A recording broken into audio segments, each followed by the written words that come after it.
Hi everyone, this is GM into Sushmita Tripathi and I welcome you all to the official YouTube channel of Olive Board. स्वागत है आप सभी का आज की सेशन में. So I hope I am audible and visible and everything is okay, isn't it? Shall we start it?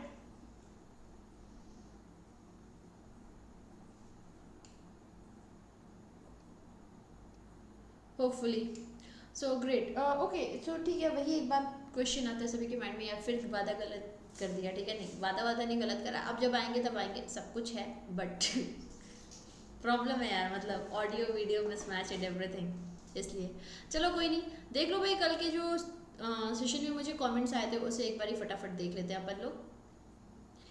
The very first I'm getting from Paris Single, then Univer Fox Studios.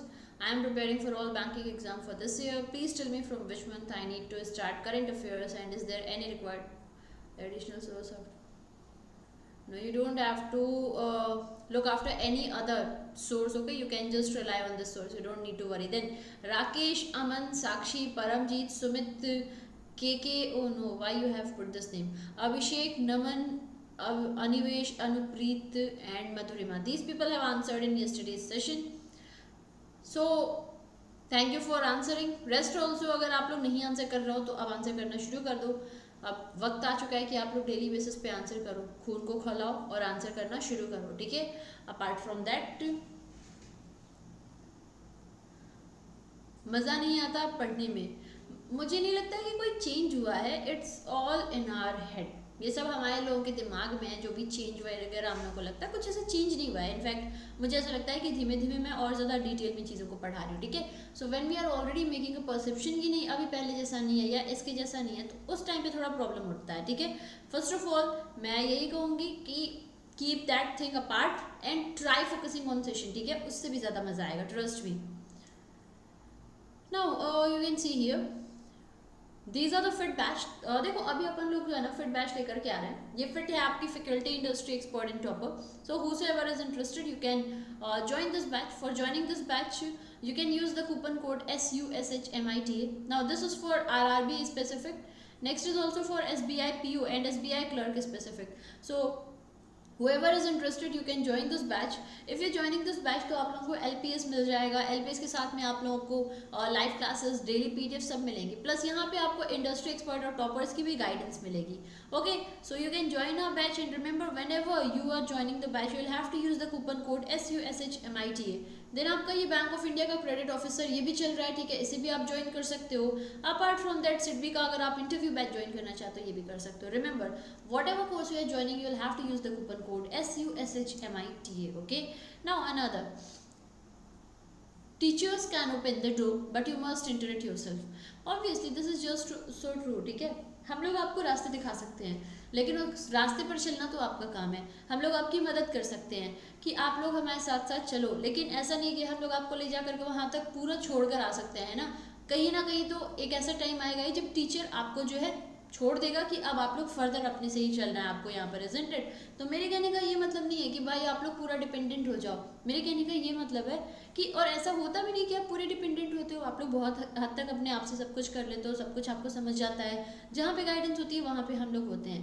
But कभी कभी क्या होता है कि छोटी छोटी चीज़ों के लिए भी हम लोगों को लगता है कि हमें कोई गाइड करता रहे या हमारे टीचर्स हमारे साथ होते रहें. ठीक है, तो ये कहीं ना कहीं एक डिपेंडेंसी बना देती है हमारी. उस डिपेंडेंसी को कम करना है एक लेवल तक, that is good. But over dependent that is not good. क्यों मैं कह रही हूँ ओवर डिपेंडेंस गलत है? मैं इसलिए कह रही हूँ क्योंकि मुझे ऐसा लगता है अगर हम लोग खुद को कहीं ज़्यादा डिपेंडेंट रखते हैं तो हमारी अपनी जो सोचने की क्षमता है या जो हमारी कैपेसिटी है हम उसे अंडर एस्टिमेट करते हैं, जो हमें नहीं करना चाहिए. तो हमें ये सोचना चाहिए नहीं, we can do this and we are better, so we need to do it on our own. और आप अच्छे डिसीजंस भी ले सकते हो. ठीक है, ये प्रॉब्लम इनडिसाइसिव होना और बार बार अपने आप पे डाउट करना, ये प्रॉब्लम सभी के साथ होती है, मेरे साथ में भी है. But we can't do anything, we just have to move on our path, isn't it?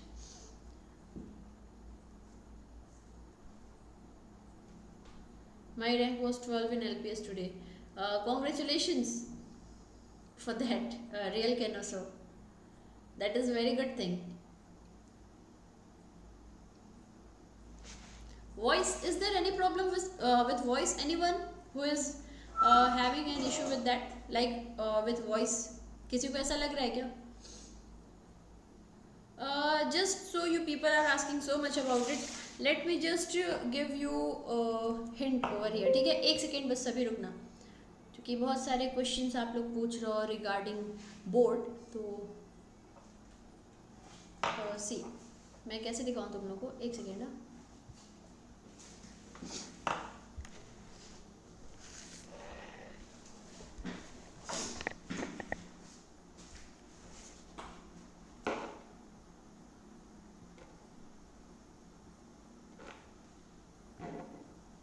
देखो भाई, ये तुम लोगों को दिख रहा है, ये बोर्ड है, ओके, ये बोर्ड लगा हुआ है और बिल्कुल कैमरा भी है, लेकिन अभी इन दोनों का आपस में कुछ मैच नहीं चल रहा है, मतलब कुछ प्रॉब्लम चल रहा है। दोनों की इंटरकनेक्शन आपस में बहुत पुअर हो रखी है, मतलब कि या तो वॉइस या तो वीडियो कुछ ना कुछ हिंडर कर ही रहा है। Just so you people believe me, इसलिए ये भी देख लो, हियर इज़ द कैमरा, ठीक है। सो सब कुछ है, बट अभी मेरी किस्मत सही नहीं है, मुझे ऐसा लग रहा है, तो उसको भी सही हो जाने दो, सब अपने आप रोल ऑन हो जाएगा, ठीक है। वॉइस लो है,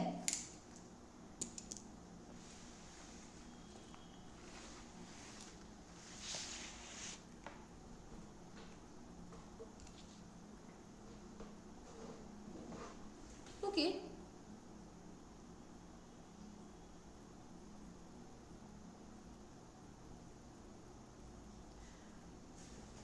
पूरा सेट ही दिखा देते, ठीक है, वो भी दिखा देंगे। एनीवे ये बताओ, is my voice okay? Shall we start the session, because बहुत सारा टाइम इधर उधर हो गया। Now we shall switch to the session, okay.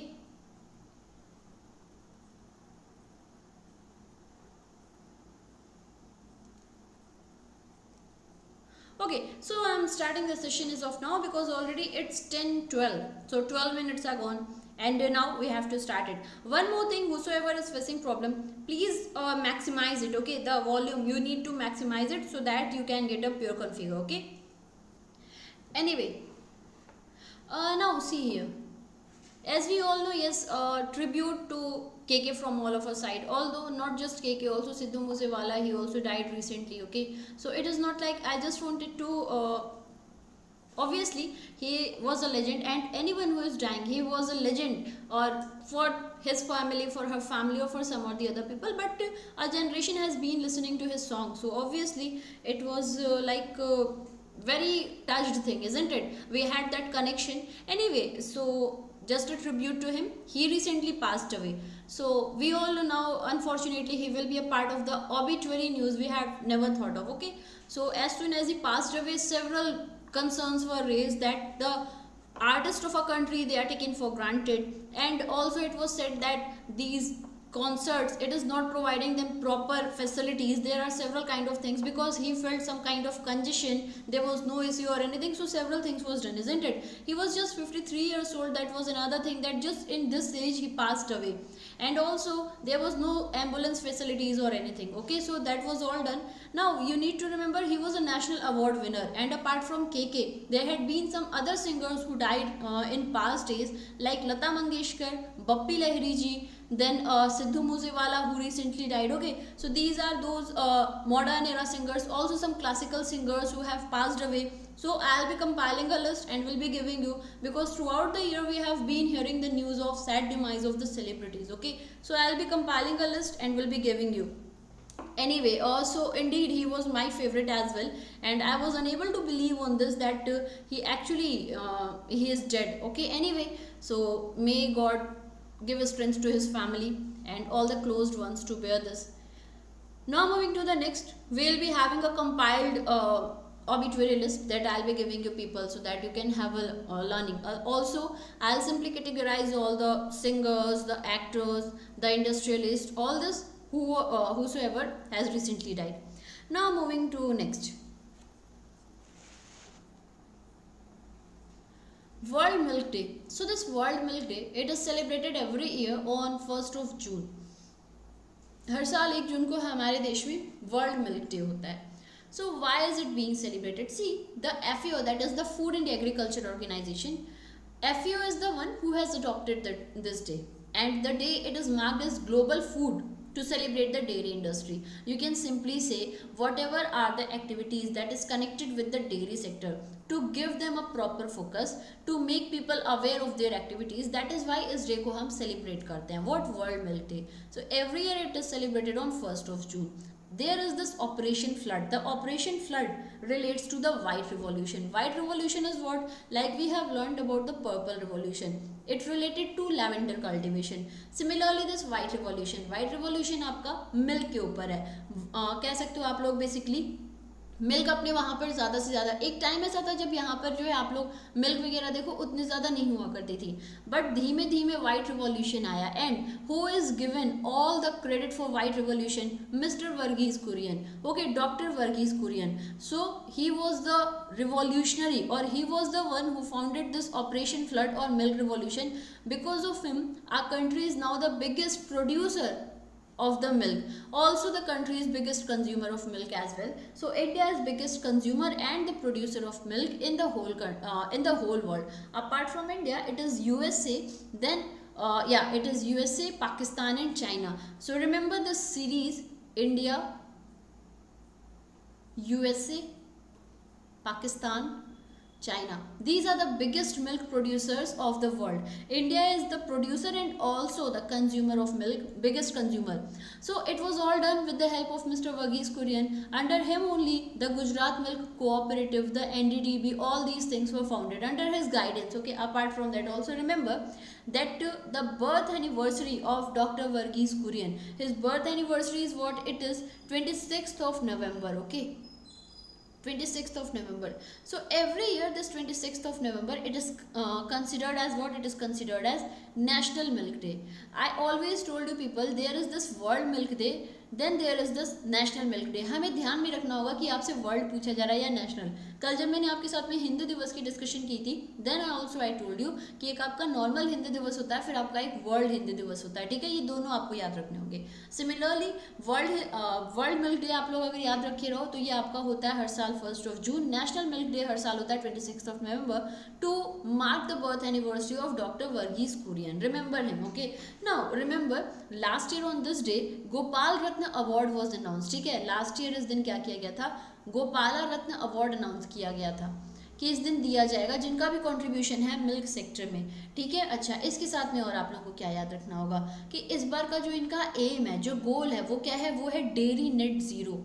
अब डेयरी नेट जीरो का क्या मतलब है बच्चों? Dairy net zero here means that dairy sector से जो भी एमिशंस होते हैं उसको कम करने की कोशिश की जाएगी. तो इस बार का जो इनका एम है, this is dairy net zero. अगर हम लोग कुछ बातें कर लें related to milk, so remember that recently Karnataka, it has become the very first state in our country to open a milk cooperative bank. ठीक है, कर्नाटका हमारे देश का पहला ऐसा राज्य बन गया है जिसने अपने वहाँ पे मिल्क कोऑपरेटिव बैंक शुरू कर दिया है. और इस बैंक का नाम क्या है? नंदिनी शीर कोऑपरेटिव सहायक बैंक. क्या आप लोग मुझे बता सकते हो कि सरकार इसके लिए अपनी तरफ से कितने पैसे दे रही है? Anyone who can answer? Apart from that, Jerry Hamlet.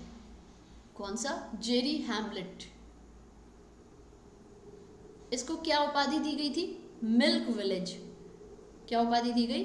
Milk village. ये आप सभी लोग याद रखे रहेगा ना. मेरा क्वेश्चन आप लोगों से ये है कि हमारे वहाँ पर जो आपका शीर नंदिनी कोऑपरेटिव बैंक बन रहा है, इसके लिए सरकार ने कितनी राशि से मदद करने को कही है, कितनी अमाउंट देने को कहा है? Anyone who can answer? जितने भी लोग अभी फिलहाल में सेशन में हो. नहीं बताओगे?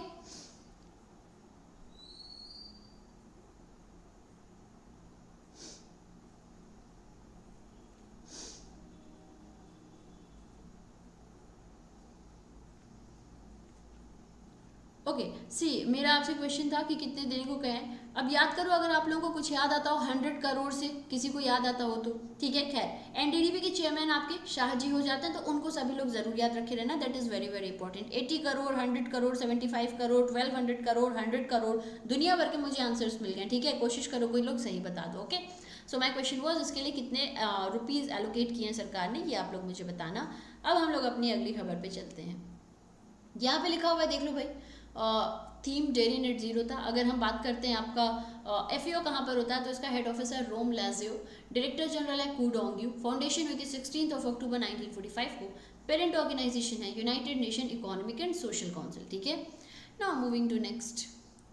भारत ने पहला अपने वहाँ पर इप्सा जूडो ग्रैंड प्रिक्स जीता है। एक अपनी भी बहुत बड़ी उपाधि है। इंडियन ब्लाइंड और पैरा जूडो आर्टिस्ट जो हैं, इन्हें इसके लिए कहीं ना कहीं सैल्यूट भी करना चाहिए, ठीक है। तो ये टोक्यो पैरालंपिक्स के बाद था जब लोगों का ज़्यादा ध्यान गया कि अब हमें यहाँ पे भी फोकस करना चाहिए। ओवरऑल 21 कंट्रीज थी जो इस पूरे ग्रैंड प्रिक्स में पार्टिसिपेट की थी। इन 21 में से 18 कंट्रीज कोई ना कोई ऐसे मेडल्स जीते हैं। इंडिया ने भी जीते हैं मेडल्स, और पहली बार ऐसा हुआ है कि हम लोग भी जीते हैं। अब जरा हम डिस्कशन करते हैं, ठीक है। देखो, अभी अभी इंडिया ने अपना पहला मेडल हासिल किया इप्सा जूडो ग्रैंड प्रिक्स। ये आपका नूर सुल्तान, कज़क की एक शहर है, मतलब यहाँ की कैपिटल ये नूर सुल्तान, यहाँ पर हो रहा था, ठीक है। इप्सा ग्रैंड प्रिक्स इन्होंने ही अपने वहाँ पर किया है ऑर्गेनाइज। अब जरा ध्यान दीजिएगा, 7 कंट्रीज थी जो कि गोल्ड मेडल अर्न की हैं पहले ही दिन 8 कैटेगरीज में इस प्रोग्राम में। टर्की एक ऐसी कंट्री थी जो कि 2 बार कॉन्टिन्यूस, ठीक है, इसमें जीती है। ये बहुत इंपॉर्टेंट पॉइंट है, इसको याद रखिएगा। अब जरा सभी लोग फिर ध्यान दीजिए, 100+ जूडोकास थे 21 कंट्रीज से जो कि कॉम्पीट किए थे गोल्ड के लिए। Turkey, Iran, Uzbekistan, Romania, Japan, Brazil, Kazakhstan, सभी के सभी जो है कहीं ना कहीं अपने पोडियम की टॉप पर थे ओपनिंग डे पर। जरा ध्यान दीजिएगा, दोनों क्लासेस J1 और J2 कैटेगरीज में मेन और वुमेन को याद रखना हमारे लिए ज़रूरी है। अब यहाँ पे हमारे लिए तब ज़्यादा ज़रूरी हो जाता है जब कोई इंडियन हमें देखता है। फिलहाल में आप यहाँ किसी इंडियन को नहीं देख रहे हो, ठीक है। यहाँ पे भी अगर आप देखो तो ऐसे आपको कोई बहुत कम ही इंडियन दिख रहे होंगे। इधर देखिएगा, मुकेश रानी, ठीक है, इन J1, ठीक है, मुकेश रानी, इधर आप इनको देख सकते हो। Okay, so there will be a question, ये किस गेम को बिलोंग करती हैं या मतलब कौन है इनमें से, यहाँ से आपसे क्वेश्चंस पूछे जा सकते हैं, तो इनको ज़रूर आप लोग को याद रखना होगा, ठीक है। इसके अलावा अगर हम लोग थोड़ी और बात कर लें, क्या क्या और क्वेश्चन बन सकते हैं कि इप्सा कहाँ पर हुआ था। कजाकिस्तान नूर सुल्तान में हुआ था। और कितनी कंट्रीज पार्टिसिपेट की थी, 21। कितनी कंट्रीज जो है इसमें अभी तक मेडल्स जीती हैं, 18 जीती हैं, ठीक है। मुकेश रानी किसको बिलोंग करते हैं, किस गेम को बिलोंग करते हैं, किस कंट्री को बिलोंग करते हैं, ये भी आपको याद रखना चाहिए। ये सारे पॉइंट्स आपके इंपॉर्टेंट हैं, ठीक है। चलो खैर, अभी हाल फिलहाल में आपका IPL भी हुआ था, ठीक है। IPL में गुजरात टाइटंस ये इस बार की विनर थी, मतलब ये आते ही घुसते ही जीत भी गई अपने गेम को। ये बड़ी चीज़ हो गई थी इनके साथ में, ठीक है। अब हम बात करें ऑरेंज कैप मैक्सिमम रनर्स, ठीक है। तो ऑरेंज कैप मैक्सिमम टाइम किसको दिया गया, डेविड वार्नर जी को दिया गया। ये याद रखिएगा फिर से, ये भी बहुत ज़्यादा इंपॉर्टेंट है। एक और बात आप लोगों को याद होनी चाहिए कि जब इस बार अपना IPL हुआ है तो इसमें शिखर धवन जी ने एक नया रिकॉर्ड बनाया है, और शिखर धवन जी का जो रिकॉर्ड इसमें बना था वो था 700 फोर्स का, 700 चौके लगा दिए इन्होंने, ठीक है। क्या आप मुझे ये बता सकते हो कि शिखर धवन किस टीम को बिलोंग करते हैं। हालांकि ये बहुत ही आसान सवाल है, लेकिन तब भी अगर बता सको कि शिखर धवन किस टीम को बिलोंग करते हैं। नहीं बताओगे, हाँ, मतलब ये तो तुम लोग ऐसे होगे कि सोते जागते भी बता सकते हो कि किसको बिलोंग करते होंगे।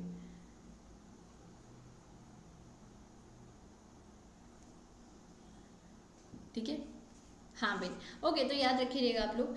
इसके अलावा एक और बात, अभी एशिया कप हो रहा था, एशिया में इंडिया ने इंडोनेशिया को हराया, ठीक है। एशिया कप हॉकी टूर्नामेंट, ये भी ध्यान रखे रहना। अब मैं थोड़ा सा मेरे पीछे पीछे ये सब छुप जाएगा, लेकिन कोई बात नहीं। एशिया कप हॉकी टूर्नामेंट हुआ था, तो ये इसमें आपके इंडिया ने इंडोनेशिया को हराया, तो ये भी आप लोग याद रखिएगा, इंडिया बीट्स इंडोनेशिया। फिर आपको क्या हुआ था इंपॉर्टेंट, एक प्रीमियर फुटबॉल चैंपियंस लीग हुई थी, इसमें मैनचेस्टर जीता है, ठीक है। तो ये भी आप लोग जरा ध्यान रखिएगा, अगेन एन इंपॉर्टेंट थिंग। किसी को कोई दिक्कत हो परेशानी। इंडियन ओलंपिक एसोसिएशन के प्रेसिडेंट के पद से अभी भी किसने अपना इस्तीफा दिया है, नरेंद्र बत्रा जी ने दिया है, तो इनको भी याद रखे रहना भाई। नरेंद्र बत्रा जी ने अभी रिजाइन दिया है इंडियन ओलंपिक एसोसिएशन से अपने प्रेसिडेंट के तौर मतलब अपनी पोजीशन से, ठीक है। अच्छा, यहाँ पे हम लोग एक वर्ड तब से देख रहे हैं इप्सा। तो इप्सा एक होता है आपका इंडिया, ब्राज़ील, साउथ अफ्रीका, उससे कंफ्यूज मत करना। यहाँ पे इप्सा का मतलब क्या होता है, यहाँ पे इप्सा का मतलब होता है इंटरनेशनल ब्लाइंड स्पोर्ट्स फेडरेशन, ठीक है। जो आप लोग देख रहे हो तब से इप्सा, इसका क्या मतलब होता है, ये होता है आपका इंटरनेशनल ब्लाइंड स्पोर्ट्स फेडरेशन, ठीक है। अच्छा, अब अगली बात आपको क्या पता होनी चाहिए कि ये जो हाँ, ये लॉन्च किया जाता है आप लोगों का, ये एक तरीके का आपका जूडो कंपटीशन है। हम देख ही रहे हैं जूडोकास, ठीक है। तो ये जूडो का एक कंपटीशन होता है जहाँ पे जो भी पैरा एथलीट्स हैं वो इसमें पार्टिसिपेट करते हैं, ठीक है। तो उसी में भारत से मुकेश रानी जी को आप लोग को याद रखना होगा, इंपॉर्टेंट है, ठीक है। ओके, चलो आगे बढ़ा जाए, किसी को कोई दिक्कत हो परेशानी। इससे क्वेश्चन बनने के चांसेस भी काफी ज्यादा है, मुझे ऐसा लगता है।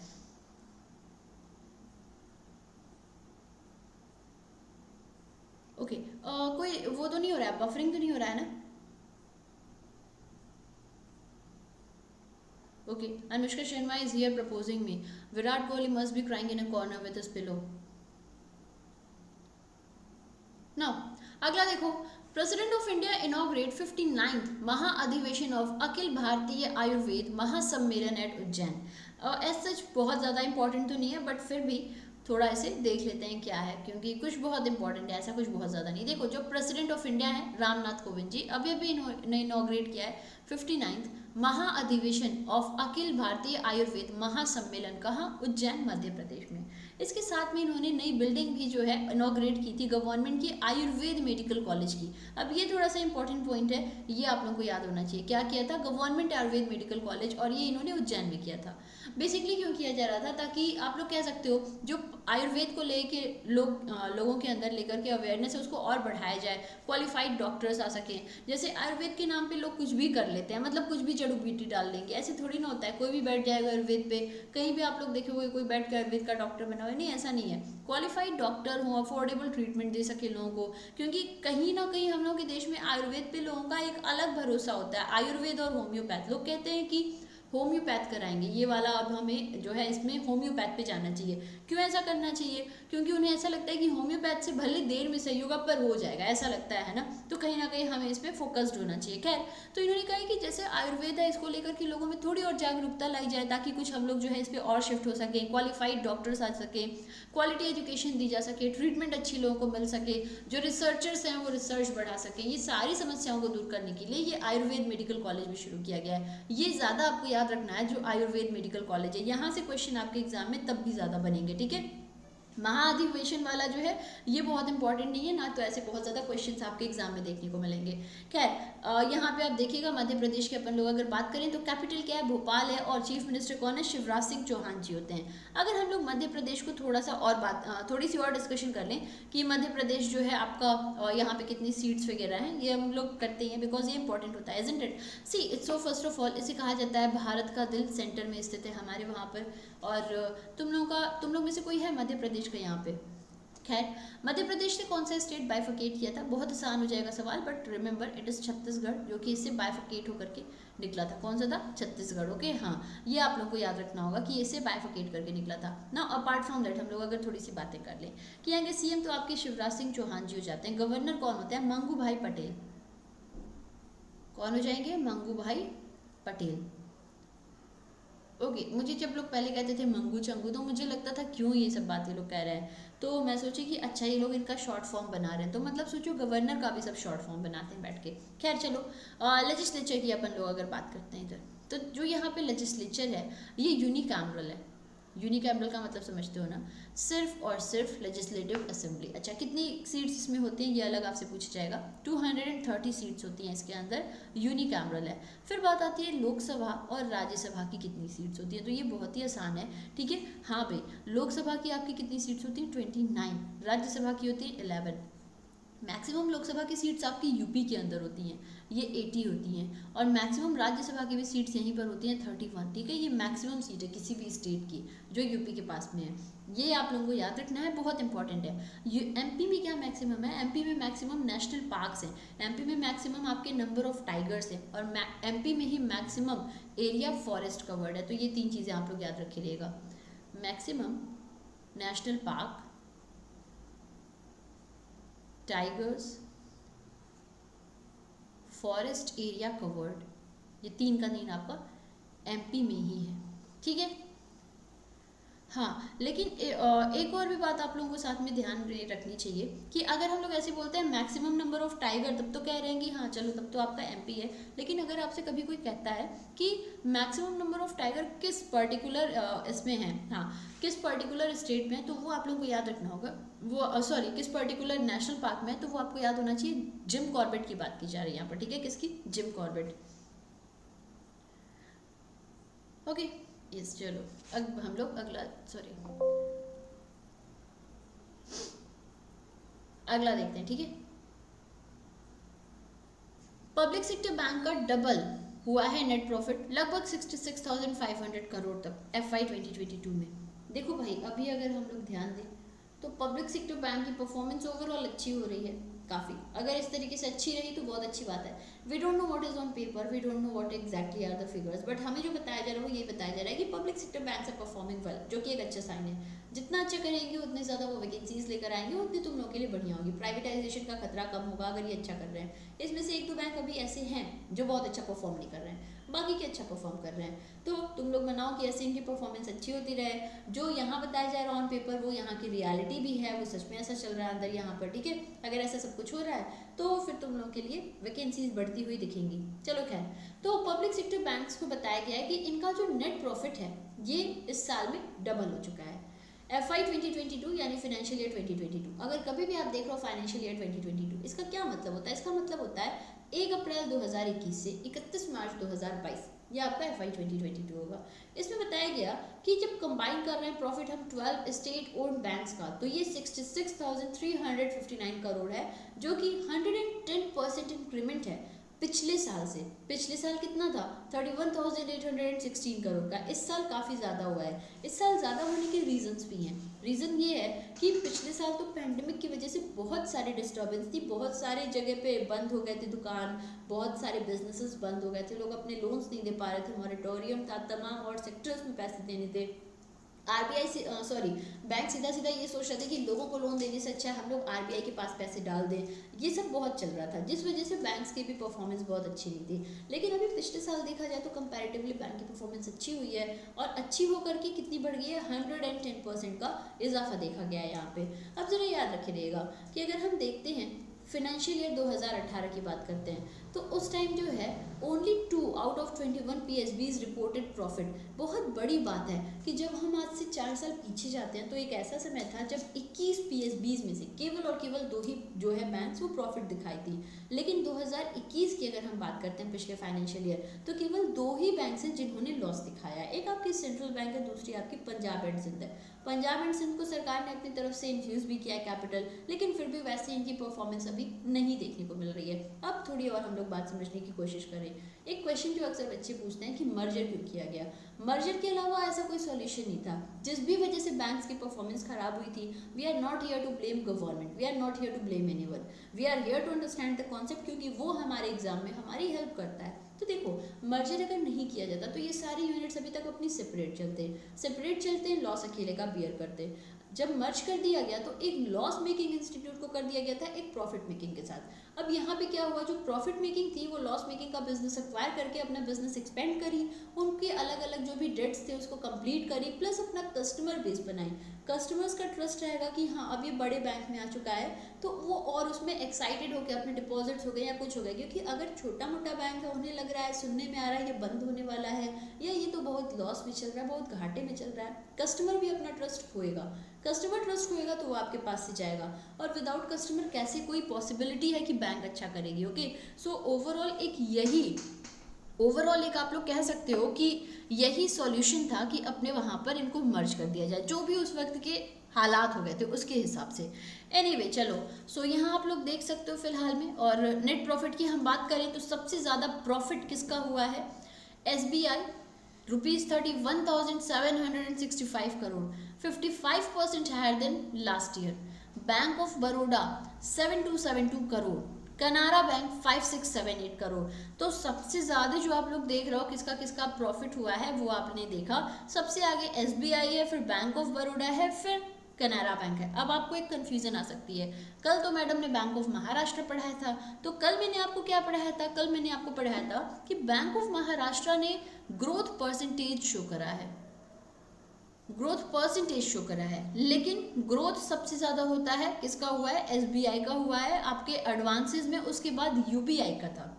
इन दोनों के बाद में कहीं आ रहा था ये, लेकिन परसेंटेज वाइज अगर हम लोग देखते हैं तो उसमें सबसे ज़्यादा कौन ग्रो किया है? उसमें सबसे ज़्यादा बैंक ऑफ महाराष्ट्र ग्रो किया है। So you have to remember all these things. एक और बात याद रखिएगा, रेवेन्यू सबसे ज़्यादा किसका बढ़ा है? रेवेन्यू सबसे ज़्यादा बढ़ा है बैंक ऑफ बड़ौदा का। अब आप सोचोगे नेट प्रॉफिट है, रेवेन्यू है, रेवेन्यू आप जो पा रहे हो उस रेवेन्यू में से एक्सपेंडिचर को हटा दोगे आपको नेट प्रॉफिट मिल जाएगा, ठीक है। कहीं हमें अपना दिमाग और नहीं लगाना है, याद रखे रहो। सबसे ज़्यादा रेवेन्यू बढ़ा है बैंक ऑफ बड़ौदा का, नेट प्रॉफिट हुआ है सबसे ज़्यादा एसबीआई का, परसेंटेज ग्रोथ सबसे ज़्यादा हुई है बैंक ऑफ महाराष्ट्र की। ऐसे आपको याद रखना होगा ये तीनों के तीनों पॉइंट, और ये बहुत इंपॉर्टेंट है। फिलहाल में हमारे देश में कितने पब्लिक सेक्टर बैंक्स हैं? फिलहाल में हमारे देश का पब्लिक सेक्टर बैंक है टोटल 12, ठीक है। टोटल 12 अपने देश के पब्लिक सेक्टर बैंक्स हैं, including SBI,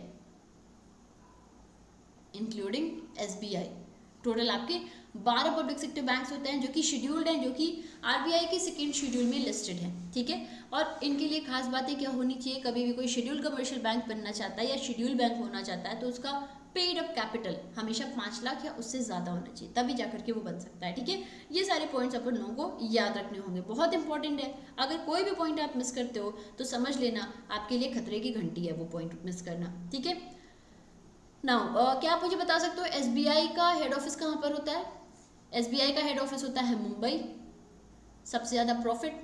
bank of Baroda सबसे ज़्यादा रेवेन्यू वडोदरा, ठीक है। और बैंक ऑफ महाराष्ट्र सबसे ज़्यादा परसेंटेज ग्रोथ पुणे, ये भी याद रखो, ठीक है। चलो ये देख लो, the highest revenue growth bank of Baroda. Private banks registered net profit, देखो प्राइवेट बैंक अलग ही चल रहे हैं, इनका 91,000 करोड़ का जो है वो था प्रॉफिट था। तो हम लोग अभी पब्लिक सेक्टर की बात किए 66,000 करोड़ था, लेकिन प्राइवेट बैंक्स का 91,000 करोड़ का प्रॉफिट था। That is a huge, isn't it? Huge क्यों है? क्योंकि ये उनसे कह सकते हो आप लोग उनका 50% और ज़्यादा है। और प्राइवेट सेक्टर जो है लास्ट टाइम भी अगर हम देखें तो मैक्सिमम पब्लिक सेक्टर बैंक्स तो लॉस मेकिंग थे, लेकिन प्राइवेट सेक्टर लॉस मेकिंग नहीं थे। जैसे कोटक हो गया, इंडसइंड हो गया, एचडीएफसी हो गया, ये सब कोई लॉस मेकिंग नहीं थे, बहुत ही शानदार परफॉर्मेंस वाले थे सबके सब। अपार्ट फ्रॉम दैट यहाँ पे भी देख लीजिएगा बैंक ऑफ महाराष्ट्र का जो एनपीए था कल हमने पढ़ा था, ये घट करके 0.97 पर आ चुका था, ठीक है। नेट एनपीए भी ग्रॉस एनपीए भी कंपैरेटिवली आधा हो चुका है अपने वहाँ पर। बहुत ही बढ़िया बात है कि कोई बैंक इतनी तेजी से अपने आप को क्या कर रहा है, मेंडअप कर रहा है। Okay, so remember all these points. अब अगला देख लो, बॉर्डर कोऑर्डिनेशन कॉन्फ्रेंस हुआ है बीएसएफ और बीजीपी के बीच में, ठीक है। और ये बांग्लादेश में बताया जा रहा है कि हो रहा है। देखो बेसिकली अगर हम लोग इसकी डिस्कशन करते हैं कि बॉर्डर कोऑर्डिनेशन कॉन्फ्रेंस हो रहा है तो इसका मकसद क्या होगा, क्यों ऐसा कोई कॉन्फ्रेंस किया जाएगा? इसको करने का आप लोग बेसिक कह सकते हो एक मकसद होगा कि जो भी बॉर्डर मैनेजमेंट और सिक्योरिटी रिलेटेड डिस्कशन होगी उसको किया जाएगा। कैसे बॉर्डर अच्छा मैनेज कर सकते हैं, कैसे सिक्योरिटी बढ़ा सकते हैं दोनों तरफ की। इसके अलावा हम देखते होंगे, आज मैं एक खबर पढ़ी कि एक 22 साल की लड़की है जो नदी से तैरते हुए बांग्लादेश से यहाँ पर आई है कोलकाता में, और अपने एफबी के लवर से शादी करने को गई है, और वो लोग शादी भी कर लिए हैं फिर पता नहीं कहाँ जा करके। तो मतलब सोचो तुम, बांग्लादेश से तैरते तैरते आके शादी कर ली। अब यार ये तो सोचने वाली बात है कि भाई ये ऐसे थोड़ी ना चलेगा कि कोई भी घुस आ रहा है देश में। मैं ये नहीं कह रही हूँ भाई, प्यार पे कोई रोक नहीं है, प्यार का ऐसा बंधन है, अब मन होगा शादी करेंगे, बिल्कुल कोई दिक्कत नहीं है, हम उस पर नहीं रोक लगा रहे हैं, तुम करो, लेकिन कम से कम सही रूट तो रखो कहाँ से तुम्हें आना चाहिए यहाँ पे, ठीक है। तो प्रॉपर रूट से आते, इससे अच्छा तैर के आने की क्या ज़रूरत थी? इतनी तुम मेहनत करी हो, ट्रेन व्रेन की टिकट लो या जो भी तुम्हारी रूट है उससे आओ ना आराम से, कम इन्फॉर्म तो रहेगा। खैर, तो ऐसी हरकतें ना, नहीं ऐसी हरकत रोकने की बात नहीं है, सीधी सीधी बात ये है कि भाई चलो ओवरऑल, मतलब ये तो इसका तो इससे कोई लिंक भी नहीं है, मैं ऐसे आपको बता रही हूँ। ओवरऑल ये करने की कोशिश की जाती है कि बॉर्डर सिक्योरिटी को बेहतर किया जा सके, अच्छी मैनेजमेंट हो सके इन लोगों के बीच में, इलीगल एंट्री को खत्म किया जाए, स्मगलिंग ऑफ ड्रग्स हो गया, ठीक है, या बाकी आइटम्स हो गए, ट्रैफिकिंग ऑफ पर्सन्स हो गए, इन सबको खत्म किया जाए, बेटर अंडरस्टैंडिंग हो सके दोनों देश के बीच में। इस वजह से इसको कंडक्ट किया गया है। तो बीएसएफ और बीजीबी, बीएसएफ हम सभी को पता ही है हमारी बॉर्डर सिक्योरिटी फोर्स होता है, ठीक है।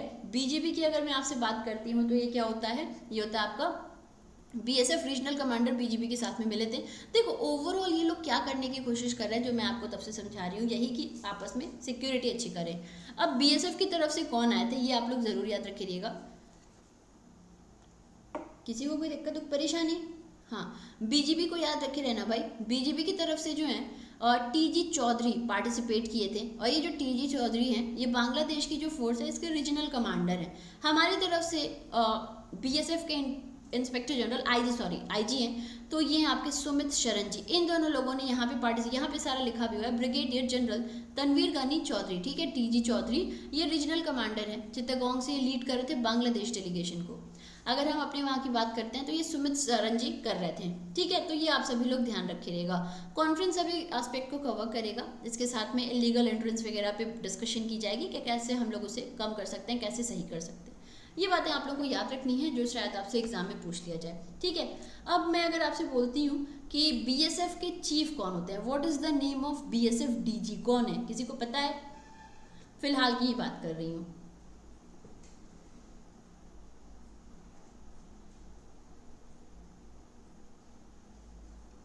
ओके, ठीक है। अब तुम लोग ये देखना पंकज कुमार कौन है, पंकज कुमार ये कौन है, ये तुम सभी लोग देखना, इंपॉर्टेंट पॉइंट है। मुझे ऐसा लगता है इन लोग मतलब एक ना एक क्वेश्चन इन जनरल आते हैं तो हो सकता है आप लोगों से पूछ लिया जाए, ठीक है। तो अपनी तरफ से बीएसएफ, उधर से BGB, border security force, border guard Bangladesh, ये दोनों मिलकर के पार्टिसिपेट किए हैं, ठीक है।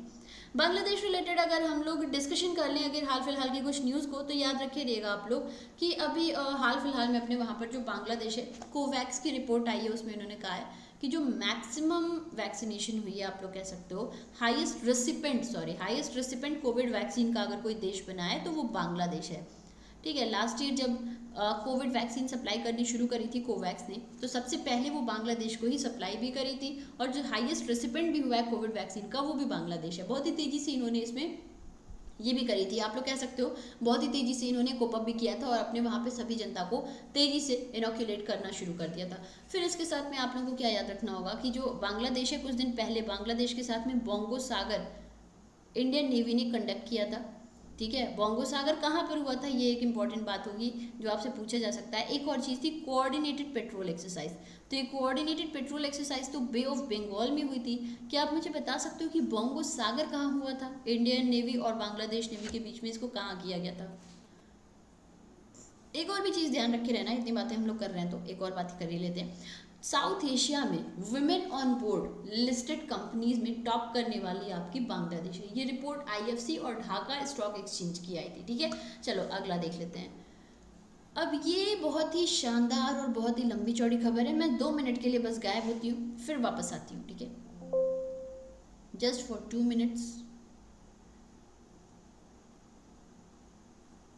देखो अब जैसे आप लोग देख सकते हो 118th इंडिया पाकिस्तान की बायलैटरल मीटिंग हुई है इंडस वाटर ट्रीटी पे, ठीक है, होनी है ऐसा बताया जा रहा है। बेसिकली आए हैं ये लोग वाघा बॉर्डर से और 1 जून 2 जून तक ये कंप्लीट करके वापस जाएंगे, ठीक है। मैं आज जब पढ़ रही थी इस न्यूज़ को तो मैं सोच रही थी अरे इतने दिन तक क्यों रुकेंगे, फिर मैं रियलाइज़ करी ओ इट्स जून ऑलरेडी, तो इतने दिन तक नहीं रुकना है इन्हें। खैर देखो थोड़ी हम लोग इस पे रिलेटेड थोड़ी सी बातें कर लेते हैं क्योंकि ये बहुत इंपॉर्टेंट पॉइंट है और यहाँ से क्वेश्चन बनने के कंपेरेटिवली ज़्यादा चांसेस हैं, ठीक है। देखो भाई एक तो ये साउंड वाला दिक्कत बहुत बड़ा वो हो रहा है, साउंड नहीं आती है। खैर चलो, कुछ दिन पहले मार्च में अगर मैं आपसे बात करूं तो आज से 3 महीने पहले तो हुआ ना मार्च, हाँ, तो 3 महीने पहले अभी एक 117th मीटिंग की गई थी। क्या की गई थी? 117th मीटिंग की गई थी, ये मार्च में हुई थी आपकी। और जो ये मार्च में मीटिंग की गई थी, इस मीटिंग में काफ़ी कुछ डिस्कशन हुआ था, ठीक है। तो क्या हुआ इसमें, बेसिकली इस मीटिंग की क्या हाईलाइट्स थे या क्या किया गया था कि दोनों कंट्रीज़ के बीच में जो भी हाइड्रोलॉजिकल और फ्लड डेटा है, सबसे पहले तो वो डिस्कस किया गया। कौन सा? हाइड्रोलॉजिकल और फ्लड डेटा। सबसे पहले तो इन दोनों एजेंडाज को डिस्कस किया गया था आपस में, ठीक है।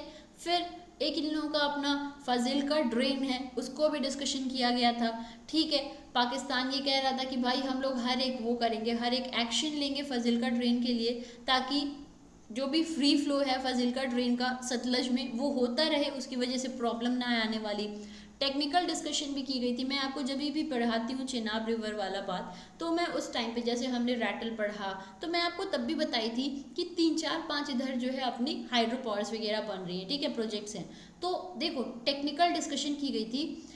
पकलदल, कीरू और लोअर कन्हाई ये ऑनगोइंग इनके हाइड्रो पावर प्रोजेक्ट हैं इस पे, ठीक है। तो एक आपका पकलदल हाइड्रो पावर प्रोजेक्ट है, ये बेसिकली उधर के रिवर मरुसुदर और इधर ये ट्रिब्यूटरी होता है चेनाब का जो इस पे आता है। कीरू भी आपका चेनाब पर होता है, साथ ही साथ में अगर हम लोग बात करते हैं लोअर कलनई तो ये भी आपका चेनाब पर होता है, ठीक है। ये आप लोगों को सब मिलेगा, घबराना नहीं। मैंने क्या क्या नाम बोले हैं वो जरूर याद रखे रहना। एक होता है आपका पकलदल, फिर एक होता है आपका कीरू और एक होता है आपका लोअर कलनई, ठीक है।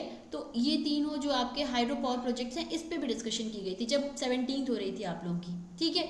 अब ओवरऑल ये किया क्यों जाता है, अपने वहाँ पर एक परमानेंट कमीशन है, इसकी क्या है, परमानेंट कमीशन है।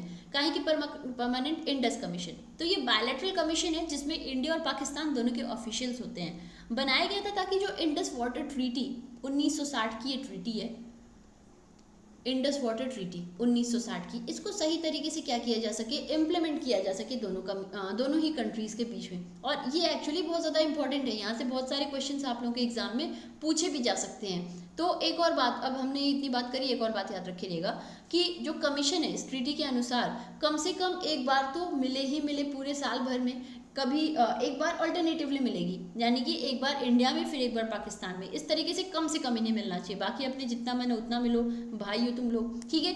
खैर इसके फंक्शन क्या हो सकते हैं वही आप लोग कह सकते हो कि दोनों गवर्नमेंट जो भी प्रॉब्लम है एक दूसरे से रिलेटेड वो डिस्कस कर सकते हैं, डिस्प्यूट्स को सॉल्व कर सकते हैं, टेक्निकल विजिट अरेंज कर सकते हैं, ये सब कुछ कर सकते हैं, ठीक है। ये ओवरऑल होता है। इंडस वाटर ट्रीटी क्या होती है, अगर हल्की सी हम लोग इसकी बात कर लें तो ये ट्रीटी जो है ये बताई थी कि जो इंडस रिवर सिस्टम होता है इसके इसके 6 रिवर्स हैं, इन 6 रिवर्स को कैसे शेयर किया जाएगा इंडिया और पाकिस्तान के बीच में। कितने रिवर्स, 6 रिवर्स। इन 6 रिवर्स की शेयरिंग कैसे होगी इंडिया पाकिस्तान में। इन्होंने कहा था कि हम 3 वेस्टर्न रिवर पाकिस्तान को दे रहे हैं। कैसे याद रखोगे आप लोग, ICJ international court of justice याद है ना, वैसे याद रखे रहना ICJ Pakistan, which are Indus, Chenab and Jhelum. Indus, Chenab and Jhelum, ठीक है। तो ये पाकिस्तान को चली गई। बाकी के जो आपके 3 ईस्टर्न रिवर्स हैं, ठीक है, ये हो गया आपका SBR, RBS, BRS, जैसे आपका मन हो वैसे याद रखो। मुझे लगता है SBR से आपके लिए आसानी होगी, तो याद रखिएगा सतलज, ब्यास और रावी, ये तीनों आ गई भारत को। तो इस ट्रीटी के हिसाब से कहा जाता है कि इन तीनों का एक मतलब सही तरीके से शेयरिंग होगा और 80% जो इस शेयर का है आपका मिलियन एकड़ फीट, ये पाकिस्तान को चला गया था, जबकि 33 MAF था वो अपने भारत में आ गया था, ठीक है। तो ये इसमें बेसिकली किया गया था। अब काफ़ी सारे इसको लेकर के राइट ओवर रिवर्स की बात होती है, ऑब्जेक्शंस होते हैं, डिस्प्यूट होते हैं, ऐसी काफ़ी सारी चीज़ें, बट हमें इतने डीप में नहीं जाना, हमें जो इंपॉर्टेंट है हमारे लिए वो डिस्कशन करनी होगी, ठीक है। तो चलो वो तो हमने डिस्कस कर लिया, अब जरा हम लोग आगे बढ़ते हैं बाकी बातों को लेकर के। मुझे उम्मीद है तुम लोगों को कोई दिक्कत दुख परेशानी नहीं होगी इतनी बातों को जान करके। मैं ज़रा वापस आ जाऊँ, हाँ। तो देखो भाई, अभी ये आपकी 117th हुई थी, तब वो काफ़ी सारी बातें हुई थी कि हाँ हमें ऐसा करना है। अब फिलहाल में 118th की बात हो रही है, ठीक है। तो 118th है, अब आज या कल में वो खत्म हो जाएगी, वापस चले जाएंगे, तो उसकी भी पूरी रिपोर्ट आएगी कि इस बार की जो परमानेंट कमीशन है इनकी एनुअल रिपोर्ट क्या है, इन्होंने क्या क्या डिस्कशन किया आपस में, वो पूरी रिपोर्ट बन करके आएगी, फिर उसको अपन लोग डिस्कस करेंगे, ठीक है। खैर, तो ये देख लीजिएगा आप लोग, मोस्ट रिसेंट जो आपका था ये आपका न्यू दिल्ली में हुआ था, जो 117 था ये न्यू दिल्ली के अंदर हुआ था। मार्च में इंडिया और पाकिस्तान मिले थे, कमिट किए थे, 5 मेंबर पाकिस्तानी टीम आई थी, ठीक है, US में 2 डे डिस्कशंस के लिए। इंडस टॉक्स जो है कहा जा रही है फॉरन है ना, काफ़ी ऐसी बातें हैं। अब जब ये पूरा हो जाएगा कंप्लीट तब अपन लोग इस पर डिस्कशन करेंगे, जब कल आएगी न्यूज़, ठीक है। अभी हमारे लिए समझना ज़रूरी था, आज आप लोग समझ लियो, कल उसे हम लोग पूरा कर भी लेंगे, ठीक है। फिर देखो भाई, झारखंड को WHO का अवार्ड दिया गया है टोबैको कंट्रोल के लिए, ठीक है। टोबैको कंट्रोल, बीड़ी, इसका कंट्रोल करना बहुत ज़रूरी है, मुझे भी ऐसा लगता है। हालांकि लोगों के अंदर बहुत कम क्षमता है, लोग ऐसा सोचते हैं कि नहीं मुझसे नहीं हो सकता है, इतनी सारे तरीके भी हैं, निकोटीन है, क्या क्या तो है कि छोड़ दो, लेकिन नहीं कर पाते हैं लोग। मतलब एक बार लत लग गई तो लग ही जाती है, मैं खुद ही देखती हूँ। खैर देखो, बातें करते हैं अपन लोग। झारखंड को क्या दिया गया है, WHO का अवार्ड दिया गया है। तो हर साल हमारे वहाँ पे जो 31 ऑफ मई है, इसको हम क्या ऑनर करते हैं, 31 ऑफ मई को हम लोग अपने वहाँ हर साल मनाते हैं नो टोबैको डे। कब से बन रहा है, 1987 से। क्यों मनाया जाता है, ताकि लोगों को जो मतलब ये लत लगती है उसको कम किया जाए। कम करने का रीज़न यही है क्योंकि बताया जाता है ये मोस्ट प्रिवेंटेबल डेथ का एक कॉज होता है, ठीक है, जो प्रिवेंट किया जा सकता है, लेकिन लोग नहीं कर पाते हैं अपनी लत की वजह से, ठीक है। हर साल लगभग 80 लाख लोगों की डेथ होती है टोबैको की वजह से, और इस 80 लाख में से 1.35 अपने देश के 1.35 मिलियन ये इंडिया को बिलोंग करते हैं। मतलब सोचो कि 80 लाख लोगों में से इतने लोग ऐसे होते हैं जो अपने देश के हैं जिनकी डेथ होती है, ठीक है। सबसे पहले आप लोग ये बात याद रखे रहो कि कितने लोग ऐसे हैं जिनकी डेथ होती है। प्लस आपको याद रखना होगा कि अगर हम बात करते हैं टोबैको किस काम का है, किसी काम का नहीं है। चलो, एक तो टोबैको हो रहा है, अब उसकी खेती करने के लिए भी तमाम ज़मीन है जो लोग एक्वायर करते हैं, उसकी खेती करते हैं। तो वो भी मान लो भाई तुम क्या कर रहे हो, तुम उसको ला करके भी क्या काम कर रहे हो, लोगों की जीवन ही तो ख़त्म कर रहे हो, तो वो तो कोई काम का हुआ नहीं। फिर जो उसके बचते हैं लास्ट में टुकड़े, उसको फेंक दिया जाता है। तो बहुत सारी प्रॉब्लम्स भी इसकी वजह से देखे गए, जैसे आप लोग कह सकते हो एमिशन ऑफ जीएचजी बढ़ेगा आप लोगों का, ठीक है। बनाने का जो आपका वाटर यूजेज है वो वेस्ट ही हो रहा है, वो आपका बढ़ ही रहा है। इसके साथ में आप लोग कह सकते हो कंटामिनेशन हो रहा है सॉइल और वाटर का, वो सब आप लोग फेंक दे रहे हो, उसको जलाया जा रहा है, जो भी किया जा रहा है उससे बहुत हार्मफुल गैसेस भी हो रही हैं। फिर कह सकते हो डिफॉरेस्टेशन, कुछ भी अच्छा तो हो नहीं रहा है, सब बेकार ही है, ठीक है। तो बहुत ज़रूरी है कि लोगों को अवेयर किया जाए कि भाई तुम कोई अच्छा काम नहीं कर रहे हो, सब बर्बाद है, इसको छोड़ दो, ठीक है, अगर लोग समझ जाएं। तो इसी के लिए नो टोबैको डे आता है। अब ऐसे थोड़ी ना बोल देगा WHO कि भाई ये तो बहुत बर्बाद है, नहीं, वो अपनी तरफ से ये डे ऑर्गेनाइज करता है। इस डे में वो बताता है क्या क्या इसकी बेकार चीज़ें हैं, मतलब क्या क्या इसके अंदर बुराई हैं, कैसे आप लोग इसे छोड़ सकते हो। और अगर कोई ऐसा कुछ किया होता है, जैसे कोई संस्था है, कोई व्यक्ति है या कोई सरकार है किसी देश की, तो अगर उन्होंने अपनी तरफ से कोई ऐसा एक्शन लिया होता है इसे कम करने के लिए, उनके उस एक्शन को रिकॉग्नाइज करते हुए उन्हें अवार्ड भी दिया जाता है। इस साल झारखंड को अवार्ड दिया गया, ठीक है।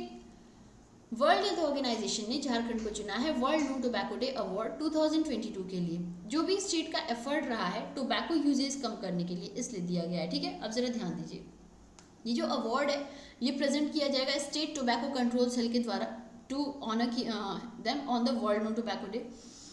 जो कोवेटेड अवार्ड है ये ऑनर किया गया स्टेट गवर्नमेंट की अचीवमेंट को टोबैको यूजेस अपने वहाँ पर कम करने के लिए। की पॉइंट क्या है, ये बहुत इंपॉर्टेंट है। एक आपका ग्लोबल एडल्ट टोबैको सर्वे आता है, पहला रिपोर्ट जो था उसमें बताया गया था कि जो झारखंड है 2012 में, यहाँ पे स्टेट टोबैको प्रेवलेंस रेट 51.1% था और 48% इसमें के स्मोकर्स थे।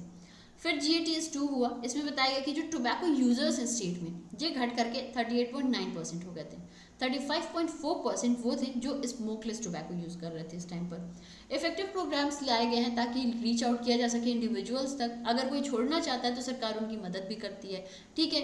फिर ये भी कहा गया कि साइमल्टेनियसली जो टोबैको का यूजेस था झारखंड में वो कम हो चुका है पहले के कंपैरिजन में, और लिमिटेशंस लगा दी गई हैं टोबैको के यूज़ में, तो इस वजह से इनको ये अवार्ड किया गया है, ठीक है। अच्छा, आप लोग याद रखिएगा कि इस बार का थीम क्या था, इस बार का थीम था प्रोटेक्ट द एनवायरनमेंट। ये क्वेश्चन आपसे पूछा जा सकता है, क्या बन सकता है, protect the environment, protect the environment, ये इस बार का थीम था, ओके। अच्छा, यहाँ पे देख लो भाई, award for world no tobacco day, a maximum of 6 world no tobacco day award will be given to each world health organisation zone. 2 of the honorees may additionally receive particular acknowledgement from WHO Director General through the Director General Special Recognition. Organization, individual, government agency or a ministry may be nominated for the prize if they have made a substantial contribution to tobacco control, okay. Chocolate का cigarette best है ma'am, chocolate का cigarette मतलब उसको smoke करने से chocolate feel होता है, मुझे पता नहीं है, मैं कभी स्मोक नहीं करी हूँ थैंकफुली, लेकिन अगर ऐसा तुम लोग कह रहे तो होता होगा। चलो, ये बहुत इंपॉर्टेंट खबर है, कनाडा सरकार ने एक नया लेजिस्लेशन पास किया है, ठीक है, कि जो हैंड गन्स होती हैं इसके ओनरशिप को फ्रीज कर दिया जाएगा। ये बहुत अच्छा लॉ है कनाडा के लिए। अभी आप लोगों को पता होगा टेक्सास की किलिंग हुई थी, ठीक है, आप लोगों को शायद याद हो, टेक्सास US के अंदर किलिंग की गई थी और कहा जा रहा है कि अभी तक का डेडलीस्ट किलिंग था, क्योंकि बहुत ही छोटे छोटे बच्चे थे जो कि मारे गए इसके अंदर, ठीक है। तो US हो गया, कनाडा हो गया, पहले ऑस्ट्रेलिया भी हुआ करता था, ये लोग बहुत इजीली गन्स दे देते हैं, गन्स देते हैं ताकि लोग अपने आप को सेफ फील करें। अब जैसे वहाँ पे जो वाइट पॉपुलेशन है उसका तो यही कहना है कि भाई गन तो ज़रूरी है हमारी सेफ्टी के लिए, लेकिन कुछ लोगों का ये भी कहना है कि गन्स आप दे रहे हो तो लोगों की प्रोटेक्शन पे भी ध्यान दो, क्योंकि लोगों की प्रोटेक्शन नहीं हो रही है। पहली बार नहीं ऐसा हुआ US में, इसके पहले भी हो चुका है कई बार। सबसे बड़ी बात यह है कि कोई आतंकी नहीं होता ये सब करने वाला। सबसे बुरी बात यह है कि किसी एक ऐसा व्यक्ति जिसके अंदर कोई कमी हो, उसे बचपन से लोग इतना बोल देते हैं उसकी कमी के बारे में, उसे इतना रियलाइज़ करा दिया जाता है कि आपके अंदर क्या कमी है, कि वो बुली बन जाता है। एक टाइम पर आकर के वो खुद से और पूरे समाज से नफरत करता है, और वो उसको कैसे निकालता है, वो उसे निकालता है गन से, हमारे लिए तो बड़ी मुश्किल चीज़ है, लेकिन यूएसए में इतनी मुश्किल चीज़ नहीं है। यूएसए का संविधान, कॉन्स्टिट्यूशन, उसका सेकेंड अमेंडमेंट है, जिसके हिसाब से कोई भी 18 वर्ष के ऊपर का व्यक्ति है उसे बहुत आराम से गन दे दिया जाता है। तो वहाँ पे बहुत इजीली मिलता भी है लोगों को, कोई बड़ी बात नहीं होती है। अब सब लोग कहते हैं कि ठीक है भाई गन दे रहा हो लेकिन प्रोटेक्शन भी होनी चाहिए, ठीक है, लेकिन बहुत ज़्यादा अभी तक इसके प्रोटेक्शन पे कोई वर्क नहीं किया गया है। अभी तक वही हिसाब चल रहा है इन लोगों का, कुछ ऐसे खास नहीं किए जा रहे हैं। स्कूल में किलिंग होना या ऐसे नॉर्मल किलिंग होना ऐसे चल ही रहा है। कनाडा ने टेक्सास वाली इवेंट को देखते हुए कह दिया है कि अब हम लोग क्या करेंगे, अब हम लोग फर्दर हैंड गन्स को फ्रीज करने वाले हैं। हैंड गन मतलब जो आप एक हाथ से चला सकते हो, ये हैंड गन हो गई आपकी, ठीक है। इन्होंने कहा है कि हम लोग हैंड गन को बैन कर देंगे, इसकी सेलिंग, इसकी बाइंग, इनके जो इम्पोर्ट्स वगैरह हैं इसको हम अब ख़त्म करने वाले हैं, ताकि लोग नॉर्मल इसको यूज़ ना कर पाएँ। और इसमें भी कहा गया है कि जो आप लोगों को पते होंगे इनके अंदर जो आपके वो आते हैं मैगजीन्स भरे जाते हैं ना, जो इसके अंदर बुलेट्स के अंदर मैगजीन्स होते हैं, तो कहा गया है कि इनकी कैपेसिटी भी 5 पे बैन लगा दिया गया, यानी कि अगर कोई बड़े कैपेसिटी वाला रख रहा है तो उसे बंद कर दिया जाएगा। 5 से ज़्यादा मैगजीन्स कोई नहीं लोड कर सकता है। प्लस हैंड गन, ये दोनों की दोनों क्या की जाएंगी, दोनों की दोनों वहाँ पे पास की जाएंगी, ताकि ऐसा कोई अब यूज़ ना कर सके, ठीक है। कनाडा ने ऐसा किया है। यूएस क्या करता है भगवान जाने, क्योंकि यूएस ने अभी तक कुछ नहीं किया है। अब ये कहा जा रहा है कि यूएस में ऐसा नहीं करने का रीज़न होता है कि वहाँ पे लोग सेफ नहीं फील करेंगे, लेकिन यूएस में ऐसा नहीं करने का ये थोड़ी ना रीज़न है। यूएसए पूरी दुनिया भर को दे रहा है, तो अपने वहाँ पे बहुत सारी ऐसी कंपनीज हैं जो इसकी मैन्युफैक्चरिंग में इन्वॉल्व हैं, तो वो सरकार को परसुएट करती हैं या प्रेशर बनाती है कि आप ऐसा मत करो, और इस वजह से वहाँ की सरकार ऐसा कोई लॉ नहीं ला पा रही है। तो ये बहुत ही गलत बात है। मुझे नहीं ऐसा लगता है कि कोई बड़ा फ़ायदा हो रहा है उन लोगों को ऐसे किसी लॉ से, कोई फ़ायदा तो हो नहीं रहा है, क्योंकि 1/3 पॉपुलेशन के पास में अगर गन का लाइसेंस है, वो गन लेके चल रहा है, क्या ही सेफ फील कर रहा हो। प्लस अमेरिका वगैरह में आप लोग देखते भी हो, किसी को बुली किया जाता है तो इतना, मतलब मुझे नहीं पता हर जगह ही किया जाता है, लेकिन अमेरिका में जैसे मूवीज़ वगैरह में दिखाते हैं, बहुत ही बुरी तरह से बुली करना, किसी को बार बार रियलाइज़ करना कि तुम कराना कि तुम्हारे अंदर ये कमी है, उसके माइंड पे क्या असर होता होगा, वो बिल्कुल अकेला है। तो अभी जो किया गया है, ये किलिंग की गई थी, ये साल्वाडोर रेमोस के द्वारा की गई थी, जिन्हें बचपन से बहुत बुली किया गया था। वो पहले निकले अपने घर में मारे हैं एक व्यक्ति को, उसके बाद वो स्कूल में जाकर के फायरिंग किए हैं, बहुत छोटे छोटे बच्चों को मारा इन्होंने, और यही था इनका भी मतलब कि ये बुली किए जाते थे, ठीक है। तो ये बहुत ही प्रॉब्लमेटिक बात है वहाँ की, जिसको ख़त्म करना चाहिए, ऐसे लॉ को भी लाना चाहिए यूएसए को भी, ताकि ऐसा कुछ किया जा सके, ठीक है। खैर, तो अब कोई हेडगन परचेज नहीं कर सकता है, परचेज और सेल पे बैन हो चुका है। लार्ज कैपेसिटी वाली मैगजीन को बंद कर दिया गया, सिर्फ 5 मैगजीन्स ही अलाउड होंगी, ठीक है, ये आप लोग याद रखिएगा। सही बात है, यूएसए हम लोग बोलते हैं कि यूएसए ऐसा है वैसा है, बहुत ही वाहियात मुझे अब लगने लगा है, जब से रशिया वाला मैटर हो गया तब से तो मुझे और ही बर्बाद लग रहा है। खैर, ये देख लो भाई, कनाडा के पास जो है स्ट्रॉन्गर गन ओनरशिप लॉ है यूएस के कंपैरिजन में। Gun control supporter have campaign for tougher regulation in recent years in the wake of number of mass shootings, including in 2017 attack on Quebec mosque that killed 6 worshippers. AR-15 weapon, which was used by shooter to murder 26 adults and children in the Sandy Hook tragedy in US in 2012, and drug mini, ये सब वहाँ पर already ban है. Long gun magazines will also be permanently changed so that they can never store more than 5 rounds, and the sale and transfer of large capacity magazines would be prohibited. ठीक है, ये सब आप लोग याद रखिएगा. These are very very very important. Canada के बारे में आप लोग ये देख लीजिएगा, Canadian prime minister Justin Trudeau, ये कंट्री आपकी north American north western region की है, world second largest country by total size with a total area of 9984670 square kilometre, falling behind Russia and just ageing out China and US. Capital क्या है? Ottawa. Largest city Toronto. Official language English and French. Currency Canadian dollar, ठीक है। तो याद रखिएगा, ये 16 land bordering country होती है यूएस की, जिसके साथ ये विश्व का सबसे बड़ा लैंड बॉर्डर भी शेयर करती है। ये इंपॉर्टेंट है, इसको जरूर आप लोगों को याद रखना होगा, ओके। एनीवे, आई होप तुम लोगों को सेशन अच्छा लगा हो। चलो अब एमसीक्यूज अपन लोग देख लेते हैं आज के क्या क्वेश्चन है। K recently passed away at 53। From what profession does it belong to? Poet, writer, singer और actor. On which date World Milk Day 2020 Day is celebrated this year? May 30, May 31st, 1st of June or 2nd of June? Which country has recently won first ever medal at IBSC Judo Grand Prix? IBSC का full form भी लिखना sir. Germany, India, China और Russia. देखना क्या पूछा है। One the first ever medal. Recently, President Ramnath Kovind inaugurated 59th Mahaadhivesan of Akhil Bharatiya Ayurved Mahasammelan. In which state it was inaugurated? Jharkhand, Madhya Pradesh, Gujarat, or again Madhya Pradesh. Public sector bank have doubled their net profit during the financial year. What is the combined net profit? 56,000 crore, 70,000 crore, 31,000 crore, or 66,500 crore. Border Coordination Conference is to be held between which two countries at Sylhet by Inspector General BSF Regional Commander BGP. India, Pakistan, India, Bangladesh, Israel, USA, and or Russia and India. Which edition of India-Pakistan bilateral meeting on Indus Water Treaty to be held? 16, 115th, 117th, 118th. Which state has got WHO award because of the state's efforts to reduce tobacco usage? Odisha, Karnataka, Jharkhand, or Uttarakhand? Which country has introduced new legislation to freeze handgun ownership? Bangladesh, Canada, Australia और New York. तो ये आज आपका session था. कल वाले अपने जो क्वेश्चंस थे उसे भी डिस्कस कर लेते हैं. ठीक है, चलो.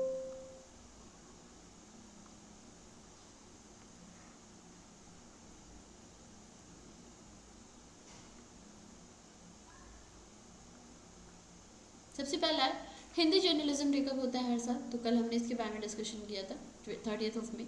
ठीक है, और हमारे वहाँ पे father of journalism, Indian journalism किसे कहते हैं? James Augustus Hicky. इनको भी याद रखे रहना. 1780 में वो बंगाल गजट जो है लेकर के आए थे. क्या है? Prime minister employment generation programme को एक्सटेंड कर दिया गया है किस साल तक के लिए? फाइनेंशियल ईयर 26 तक के लिए 13,000 करोड़ की एलोकेशन के साथ में. कौन सी स्टेट को जो है, अच्छा ये रहने ही दिया जाए, इसका कोई सेंस नहीं है. Which authority has launch public dashboard for Ayushman Bharat digital health mission. तो ये लाने वाला कौन था? National health authority. कब लॉन्च किया गया था इसे? 2018 में. देन परम आनंद सुपर कंप्यूटर कमीशन किया गया किस IIT में? इसको कमीशन किया गया था गांधीनगर के अंदर. ठीक है, थोड़ा आगे जा रहा है आज सब कुछ है. एक minute, sorry. National AI portal celebrate किया कौन सी यूनिवर्सिटी? सेकेंड एनिवर्सरी सेलिब्रेट किया 28 May 2020 को लॉन्च हुआ था. किन्होंने लॉन्च किया एक पोर्टल ताकि सिंप्लीफाई किया जा सके प्रोसेस टीचर एजुकेशन का. ये आपके बेसिकली NCTE ने किया था. ठीक है, ये हम लोग कल के सेशन में पढ़ेंगे. बहुत लॉन्ग प्रोसीजर वाली चीज़ है, कल मैं आपको पूरा समझा दूंगी. कौन सा बैंक PSU लेंडर चार्ट में लोन ग्रोथ में टॉप किया है? Growth wise it was bank of Maharashtra.